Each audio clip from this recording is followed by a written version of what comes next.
আসসালামু আলাইকুম বন্ধুরা, আজকে চলে আসলাম ঈদের ছুটিতে আমার ছোট বোনের বাসায় বেড়াইতে। বন্ধুকে দেখতে এসে দেখেন কি উৎসুক আমার ভাগ্নি, আমার ভাগিনা।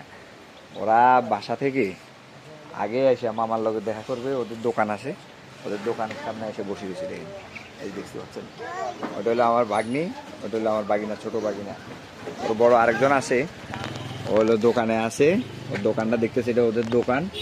তো দোকানে ওর আব্বা আরেক দোকান দেখতেছে, এই দোকানেও দেখতেছে। ওরা আগে এসে আমার সাথে দেখা করার জন্য বসে আছে। তা কি অবস্থা, কেমন আছো তোমরা? ভালো আছো?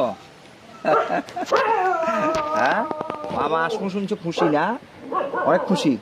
হ্যাঁ ঠিক আছে। হ্যাঁ, এই যে খুশি প্রিয়জনের খোঁজখবর নিয়ে, ছোট বোন থাকলে, ছোট ভাই থাকলে, বড় ভাই থাকলে, যদি বিভিন্ন জায়গায় থাকে তাদেরকে আসলে দেখা বড়দের খুবই কর্তব্য।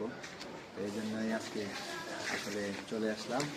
আমার বোন থাকে, তো আমার এই যে মিষ্টি বাগ্নি দেখছেন, ও এখনো কিন্তু কথা বলতে পারে না। ওর নাম হচ্ছে ফাহিমা মনি। ফাহিমা মনি না? ওর নাম কি ফাহিমা মনি? ফাহিমা মনি ডাকি আপনার। হ্যাঁ, তো ও দেখছেন মামাকে পেয়ে অনেক খুশি। খালি একটু পরপর জিজ্ঞেস করে, ওর আম্মুরে, আমার বোনের জিজ্ঞেস করে যে মামা আসবে না, মামা আসবে না। তো এখন অবশেষে আমাকে পেয়ে অনেক খুশি, একবারে আমার কাছে দেখছেন চলে আসছে।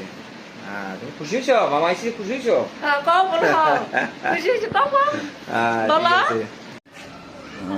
দেখছেন আমার বাগ্নি, এই যে ফাহিমা মনি দোলনায় চড়তে অনেক পছন্দ করে।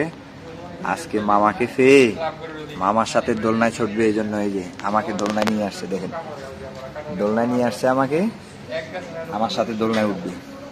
এখন খুশি হয়েছ? দোলনায় উঠে খুশি হয়েছ? এই যে আমরা দোলনা খেলতেছি তো। হ্যাঁ ঠিক আছে, তুমি দোলনা খেলো।